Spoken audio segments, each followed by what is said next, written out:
এখানে আপনি সিগারেট ইচ্ছা করলে খাইতে পারবেন না, ইচ্ছা করলে একটা গালি দিতে পারবেন না, কিন্তু ইচ্ছা করলে আপনার আমল নামায় নেক জমা করতে পারবেন, ঠিক কিনা? জায়গাটা কার? আরো জোরে বলেন কার? আপনি গানের একটা কনসার্টে গেলে একটা নেকও সাথে নিয়ে আসতে পারবেন না, ঠিক কিনা? أعوذ بالله من الشيطان الرجيم بسم الله الرحمن الرحيم إن الله وملائكته يصلون على النبي يا أيها الذين آمنوا صلوا عليه وسلموا تسليما اللهم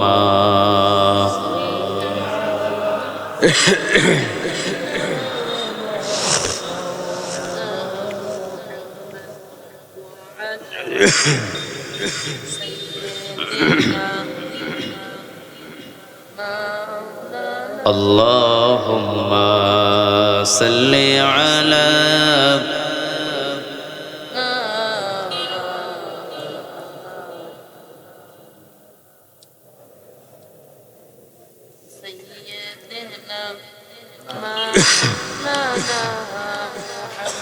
কত ব্যথা কত ভাবে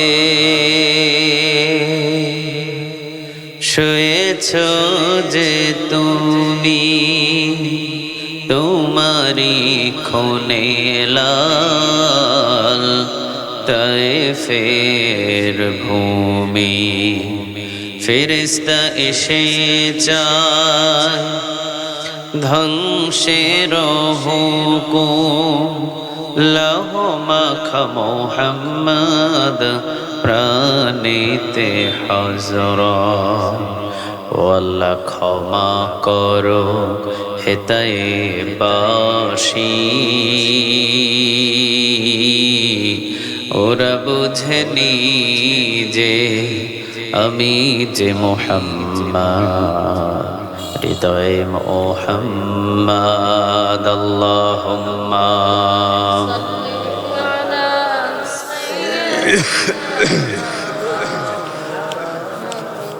محمد وعلى آل سيدنا مولانا। হাজারো ব্যথা বেদনার পরে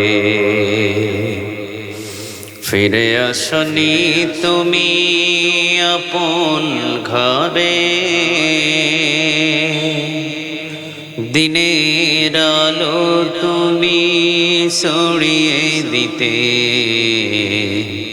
চলে গেলে মদিনায় মক্কা ছেড়ে। হে রাসূল তোমাকে ভুলি আমি কেমন করে, হে রাসূল তোমাকে ভুলি আমি কেমন করে। খে না খে দিন প্রচারের কাজে নিজেকে দিয়েছ বিলিয়ে, তায়েফের কাফিরেরা চিনল না সে আলো, দুষ্ট কাফেরদের পিছু দিল লিলিয়ে। পাথরের আঘাতে ক্ষত বিক্ষত হয়ে সারা শরীর থেকে রক্ত ঝরে। হে রাসূল তোমাকে ভুলি আমি কেমন করে, হে রাসূল তোমাকে ভুলি আমি কেমন করে। আল্লাহুম্মা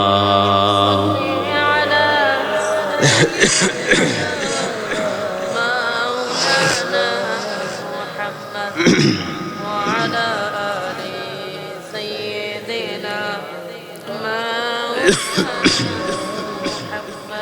اللهم صل على محمد وعلى آل محمد كما صليت على إبراهيم وعلى آل إبراهيم إنك حميد مجيد اللهم بارك على محمد وعلى آل محمد كما باركت على إبراهيم وعلى آل إبراهيم إنك حميد مجيد لا إله إلا الله لا إله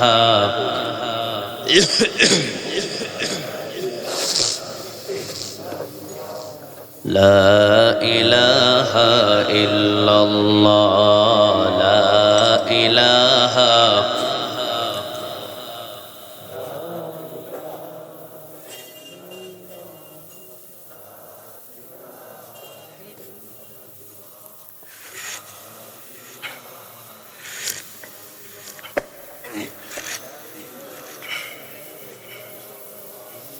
لا إله إلا الله لا إله لا إله إلا الله لا إله আল্লাহ নামের জিকির করবে যারা আল্লাহর প্রিয় বান্দা তারা আল্লাহর প্রিয় বান্দা যারা জান্নাতে প্রবেশ করবে তারা জোরে লা ইলাহা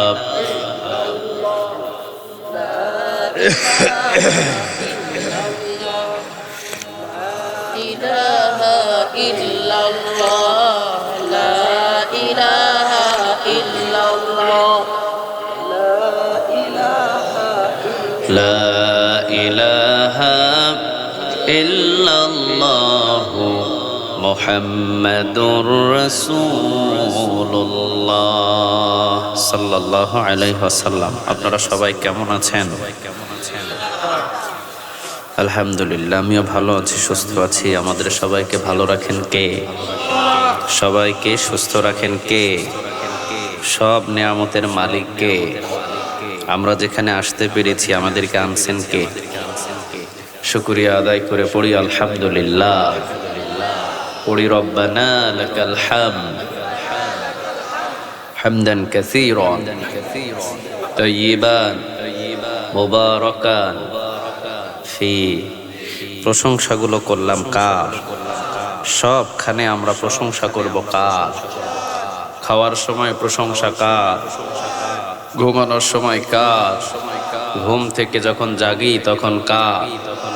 রাস্তাঘাটে চলার সময় কার? দোকানের মাল চুরি করার সময় কার? আচ্ছা, আলহামদুলিল্লাহ, আমরা চোর নাই, ডাকাত নাই, বাটপার নাই, এখানে সবাই মুমিন। আমরা ঠিক কিনা? সবাই কি মুমিন? একজনের বন্ধু হয়, বলেন তিনি কে? আমরা কার বন্ধু?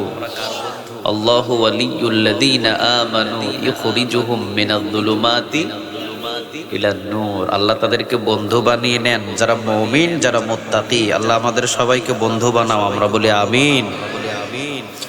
বড় মানিকা পঞ্চমালী মাতব্বর বাড়ি ফুরকানিয়া মাদ্রাসা যুব সমাজ ও এলাকাবাসীর যৌথ উদ্যোগে 3 দিন ব্যাপী 14তম আল্লাহ এই মাহফিলকে তুমি কিয়ামত পর্যন্ত জারি রেখে দিও। এই 14 বছর পর্যন্ত যারা এই কোরআনের ময়দানে আঞ্জাম দিয়েছেন, অনেকে বিদায় হয়ে গেছেন, প্রত্যেকের কবরগুলো জান্নাতের বাগান বানিয়ে দাও।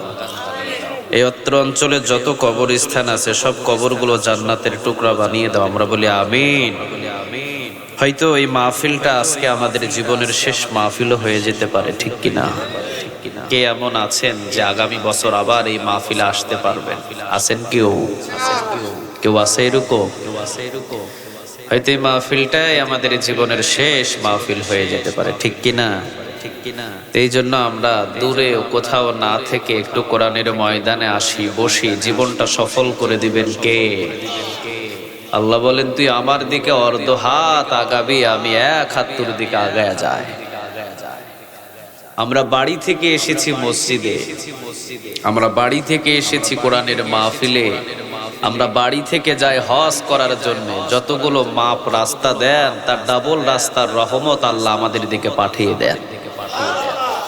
আল্লাহ বলে, তুই এক হাত আগাবি, আমি আগাবো দুই হাত। সুবহানাল্লাহ বলবেন না? তে যারাই বসে আছেন বাড়িতে, যারা বসে আছেন দোকানে, পাটে, সব জায়গাগুলো হলো একেবারে নরমালি জায়গা। আর এই যে কোরআনের ময়দান, এটা জান্নাতের বাগান হিসাবে কবুল করেছেন কে? আরো জোরে চিৎকার দিয়ে বলেন কে? এই জন্য আমরা যারা বাহিরে বসে আছি সবাই আসুন, কোরআনের ময়দানে বসুন, জীবনটা সফল হয়ে যাবে, ঠিক কিনা? কার কথায় যে হেদায়েত লুকায়িত আছে কেউ বলতে পারবে? কথা কন না কেন? আমার আগে যিনি আলোচনা করেছেন ওনার কথায় অনেক হেদায়েত হয়ে যেতে পারে, ঠিক কিনা? আবার আমি একটু সুযোগ পেলাম, আমাকে কথা বলার চান্স দেওয়া হলো, আমিও কথা বলছি। আমার কথা এমন কোন বান্দা এমন আমল শুরু করবে যার পিছনের সব গুনাহ মাফ হয়ে যেতে পারে, ঠিক কিনা? এই জন্য দূরে নয়, কোরআনের কাছাকাছি থাকেন, সম্মান বাড়াবে কে? আরো জোরে বলে, কোরআনটাই হলো একটা সম্মানিত কিতাব। ইন্নাহু লাকুরআনুন কারীম, এটা সম্মানিত কিতাব। এই সম্মানিত কিতাবটা কার?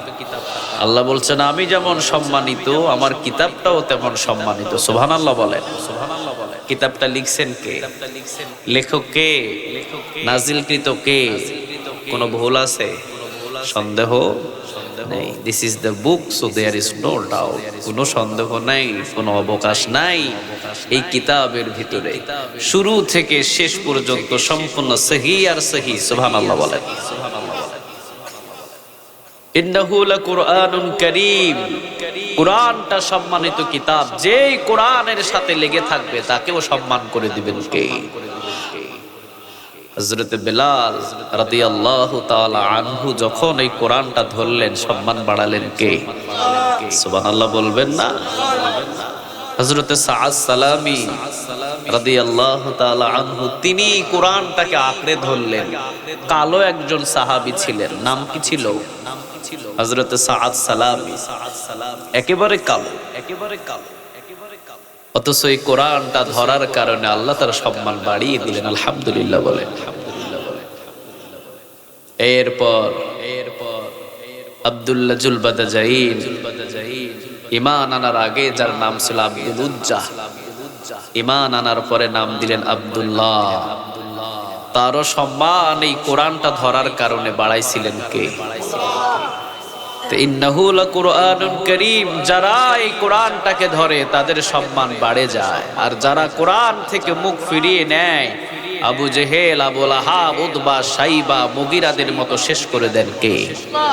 আমরা কোরআনের সাথে থাকবো, রাজি আছেন তো? আল্লাহ আমাদের সবাইকে কবুল করুন। আরো জোরে বলেন আমিন। অনেকেই আছেন এখানে স্টেজের উপরে বসা, আবার স্টেজের নিচে অনেক গণ্যমান্য ব্যক্তিগুলো বসে আছেন, যাদের ছাত্র হতে পারলে আমি ধন্য মনে করতাম। আলহামদুলিল্লাহ, আমাদের সবাইকে কোরআনের খাদেম হিসেবে কবুল করুক। আমরা সবাই গোলাম, আমরা সবাই কি? আমাদের মালিককে সবাই ডাক দিলেন না? সন্দেহ আছে নাকি আপনাদের? আমাদের মালিককে আবার বলেন, মালিককে। যতবার আল্লাহর নাম নেবেন ততবার 40টা নেক আমলনামায় জমা হয়ে যাবে। কে আছে ভোলার ভিতরে এমন একটা নেতা দেখান তো যার নাম নিলে 10টা নেক পাওয়া যায়? কেউ আছে নাকি? সারা ভোলা শহর মিলে পাওয়া যাবে? সারা বাংলাদেশ মিলে পাওয়া যাবে? সারা বিশ্ব মিলে? কিন্তু আল্লাহ বলে ডাক দিলেই বান্দার আমল নামায় 40টা নেক জমা হয়ে যাবে। আলিফ লাম লাম হা হরফ আছে কয়টা? কথা কন না কেন? 4টা হরফে 40টা নেক আমলনামা জমা হয়ে যাবে। এই যে সুবহানাল্লাহ বললেন, আবার অনেকে বলতে পারেন নাই, লস আপনার আমার না, ঠিক কি না? যারা কোরআনের ময়দানে এসে কথা বলে না, লস আপনার হয়। আর যারা গলা ছেড়ে দিয়ে কথা বলে, প্রতিটা কথায় আমলনামায় নিক লিখে দেন কে?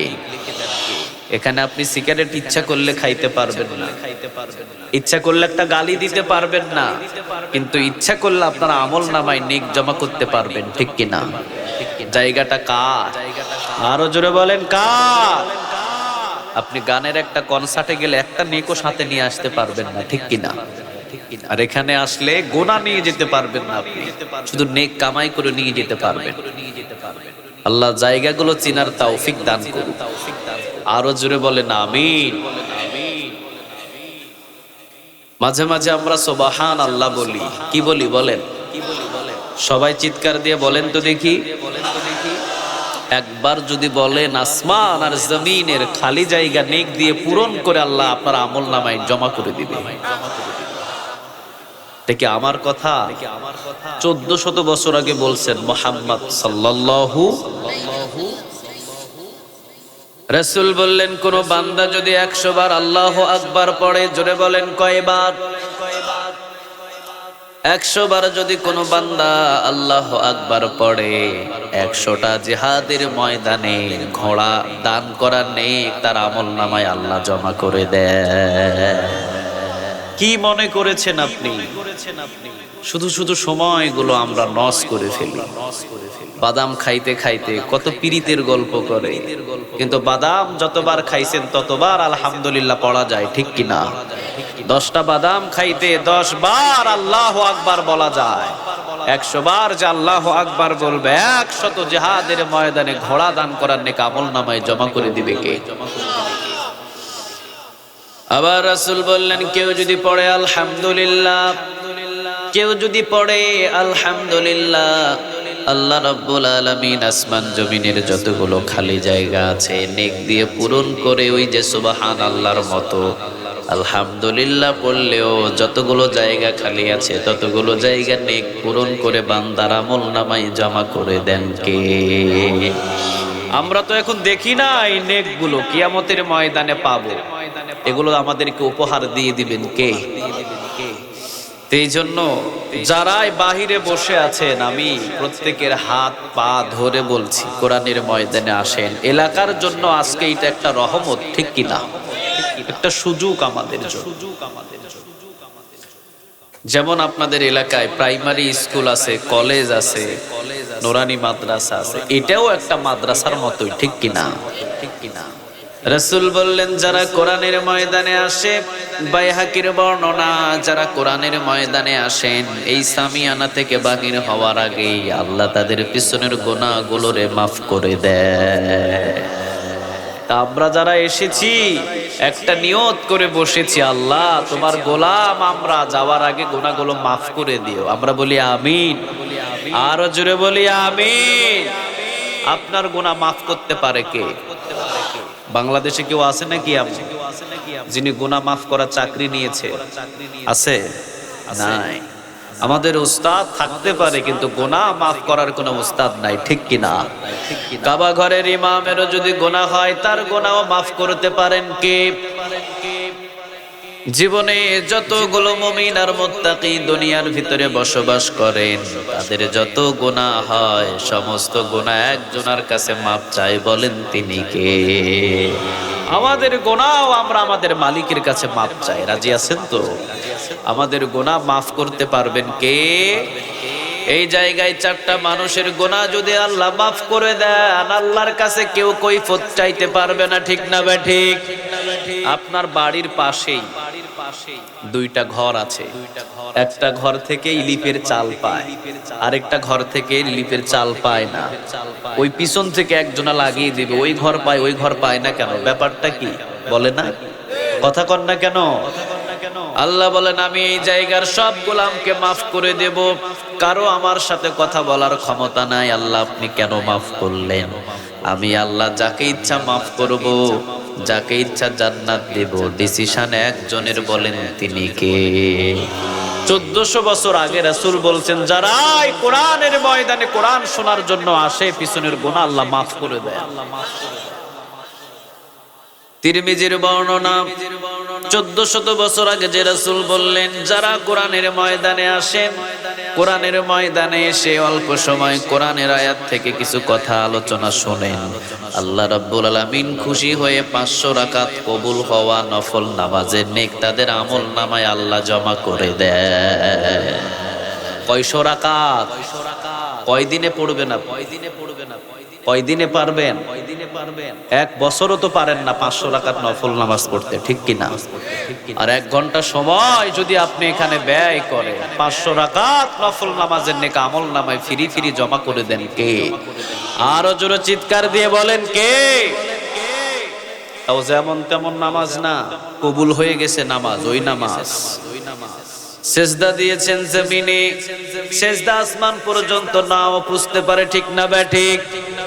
অনেকের সেজদার ভিতরে তাসবিহ নাই, আবার অনেকে সেজদা কিভাবে দিতে হবে সেটাও জানেন না, আবার সেজদায় পড়ে অনেকে দোকানের হিসাব করে, আছে না নাই? নামাজ যে কিভাবে হচ্ছে আপনি নিজেও জানেন না, কিন্তু আল্লাহ বলছেন যারা কোরআনের ময়দানে 1 ঘন্টা সময় একটা আয়াত নিয়ে বিশ্লেষণ করে সময় ব্যয় করে, তিরমিজির বর্ণনা 500 রাকাত কবুল হওয়া নফল নামাজের নেক আমল নামায় জমা করে কে? এবার আসেন আরেকটা বর্ণনায় রাসূল বললেন, যারা কোরআনের জন্য কিছু সময় ব্যয় করে রাতের বেলা, আল্লাহ রাব্বুল আলামিন 60 থেকে 70 বছর নফল ইবাদতের নেক তার আমল নামায় জমা করে দেয়। কত বছর? 60 থেকে 70 বছর। এর চাইতে বড় নিয়ামতের জায়গায় রাতের বেলা দেখান তো দেখি, কোথাও আছে? কথা বলেন, আছে? তাহলে আপনি বুঝাও না বোঝার ভান করি কেন আপনি বাহিরে থাকবেন? এটা তো আপনার জন্য আজকে একটা নিয়ামত, ঠিক কিনা? এই যে বড় মানিকা পঞ্চমালী মাতাব্বর বাড়ি ফুরকানিয়া মাদ্রাসা যুব সমাজ ও এলাকাবাসী একটা নিয়ামতের জায়গা আপনাদের জন্য করেছেন। হুকুম ছিল কার? আরো জোরে বলে। এই যে আমার ডান দিকে একজন বিজ্ঞ আলেম, বাম দিকে একজন বিজ্ঞ আলেম। আপনি খাসি জবাই করলে এদেরকে দাওয়াত দিয়ে পাবেন না। গরুর গোশত বলেন, বিদেশি পোলাও চাল রান্না করলো হয়তো বা ওনাদের সময় মিলবে না, কিন্তু আজকে আঞ্জামের জন্য আল্লাহ তাদেরকে কবুল করেছে, ঠিক না ঠিক? একসাথে হয়েছে সব নামাজ ব্যক্তি। কত সুন্দর লাগছে আপনাদেরকে দেখে। এটা একটা জান্নাতের বাগান। আল্লাহ বলেন এটা আমি সাজিয়েছি, আমার হুকুম ছিল, আঞ্জাম দিয়েছে তারা, কিন্তু হুকুমটা ছিল কার? আরো জোরে চিৎকার করে বলেন কার?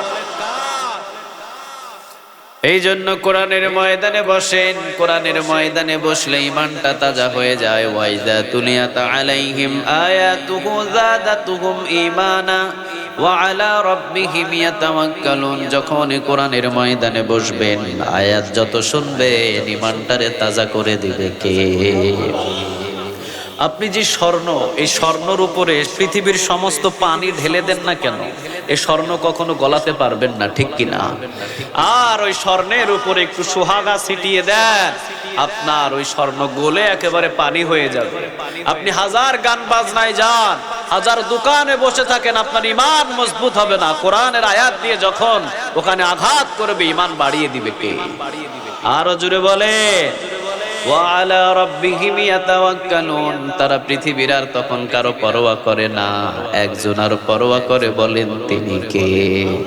সাআদ সালামি রাদিয়াল্লাহু তাআলা আনহু একবারে রাতের বেলা গুনগুন গুনগুন করে মসজিদে নববীতে তেলাওয়াত করছেন কোরআন। রাসূল আয়েশা রাদিয়াল্লাহু তাআলা আনহাকে বললেন, আয়েশা তুমি জানো নাকি এখন যার তেলাওয়াত ভেসে আসে ওর নাম হলো সাআদ সালামি? সুবহানাল্লাহ বলবেন না? রাসূল বললেন, আল্লাহ আমার এই সাআদ সালামিকে তুমি কবুল করে নিও, উত্তম মর্যাদা আমার এই সাহাবীকে তুমি দান করে দিও। আমিন বলেন। অন্যের জন্য দোয়া করতে আপনারা কৃপণতা করেন কেন? আরেকজনের জন্য দোয়া হচ্ছে, এই বেটা আমিন বলে না, হেল্লাই আমিন বলে লাভ। আমিন তার জন্য আগে বললে আপনারটা আগে কবুল হয়। তার জন্য আমিন আপনি বলবেন, আপনার জন্য ফেরেশতারা আমিন বলবে। আমিন বলতে এত অসুবিধা কি আপনার? রাসূল দোয়া করলেন, আল্লাহ গভীর রাতেও প্রায় সমস্ত সাহাবীগুলো কিছুক্ষণ ঘুমিয়ে আছে, কিন্তু সাআদ সালামী একজন আর কোরআন তেলাওয়াত করছে। পড়েন তিনি কে? কারণ কোরআন যত বেশি কোরআন তেলাওয়াত করে পৃথিবীর কারো উপরে তাওয়াক্কাল হয় না। কোরআন যত তেলাওয়াত করবেন একজনের উপরে, তখন আপনার সমস্ত তাওয়াক্কাল চলে যায়। তিনি হলেন আমাদের আল্লাহ। ঠিক না ঠিক? আমরা তাওয়াক্কাল করি কার উপর? আরো জোরে বলেন। ওই যে পাশে সাগর, যে ভোলার যে সাগরটা, এই সাগরের মধ্যখানে যখন যান, ছেলে নাই, মেয়ে নাই, বিবি নাই, কেউ নাই, থাকেন কে? আরো জোরে বলেন, কে থাকেন? সাআদ সালামী রাদিয়াল্লাহু তাআলা আনহু মসজিদে নববীতে কোরআন তেলাওয়াত করছেন। রাসূল শুনলেন। নিজের বিবি আয়েশা রাদিয়াল্লাহু তাআলা আনহাকে বললেন, বিবি, এখন যার আওয়াজটা আমি শুনতে পাচ্ছি একেবারে গরীব আমার একটা সাহাবী, নাম হলো সাআদ সালামী রাদিয়াল্লাহু তাআলা আনহু। বাবার ছিল অনেক সম্পদ, অসংখ্য সম্পদের মালিক ছিলেন সাআদ সালামীর বাবা। কিন্তু যখনই পড়েছেন লা ইলাহা ইল্লাল্লাহ মুহাম্মাদুর রাসূলুল্লাহ সাল্লাল্লাহু, বাবা বললেন, তুই করলি কি? তাড়াতাড়ি কালেমাটা ভুলে যা। সাআদ সালামী বললেন, বাবা, যতদিন আমার এই দেখে মাথা আছে ততদিন থাকবে আমার মুখে লা ইলাহা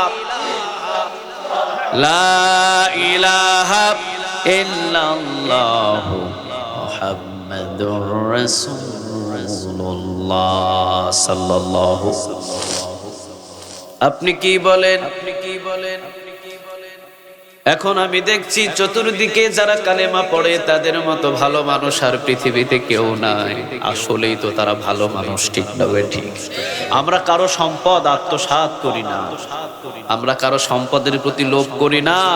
কোন মানুষ খুন করা আমাদের অভ্যাস নয়। আমাদের অভ্যাস হলো একজনকে কপাল লাগিয়ে সেজদা দেওয়া। তিনি কে? মুমিন আর মুত্তাকিদের মতো ভালো মানুষ পৃথিবীতে নাই। ঠিক কি না? এই মুমিন আর মুত্তাকিদেরকে শেষ করে দেওয়ার জন্য পৃথিবীতে যত ধর্ম আছে সব ধর্ম এক হয়েছে। তাদের একটাই কথা, মুসলমানদেরকে শেষ করে দাও। কারণ একবার যদি এই মুসলমান সারা বিশ্বের ক্ষমতা হাতে নেয়, তাহলে মাথা তুলে চাড়ার মতো পৃথিবীর কারো ক্ষমতা থাকবে? কথা বলেন না কেন? ওমর রাদিয়াল্লাহু তাআলা আনহুর জামানায় মুসলমানের দিকে তাকিয়ে রক্ত চক্ষু নিয়ে ক্ষমতা কারো ছিল না। সুবহানাল্লাহ বলবেন না? 12.5 লক্ষ বর্গ মাইলের প্রেসিডেন্ট ছিলেন। একজন মুসলমানের দিকে শুধু গালি দিয়ে একটা কথা বলেছিলেন, ওমরের কানে আসলো। ওমর বললেন, তরবারি নিয়ে আসো। ওমরের কাছে তরবারি আনা হলো। ওমর তরবারি নিয়ে জুমার খুতবা দিলেন। সুবহানাল্লাহ বলেন। কিসের খুতবা দিছেন? জুমার খুতবা দিলেন তরবারি নিয়ে। তখন তো মিডিয়া ছিল না। জুমার এই খুতবা দিলেন এই তরবারি নিয়ে, আর বললেন 12.5 লক্ষ বর্গ মাইলের ভিতরে আমার একটা মুসলমানকে যদি কেউ আঘাত করে, ওমরের তরবারি পৃথিবীর আনাচে থেকে খুঁজে হলেও তাকে শেষ করে দেবে।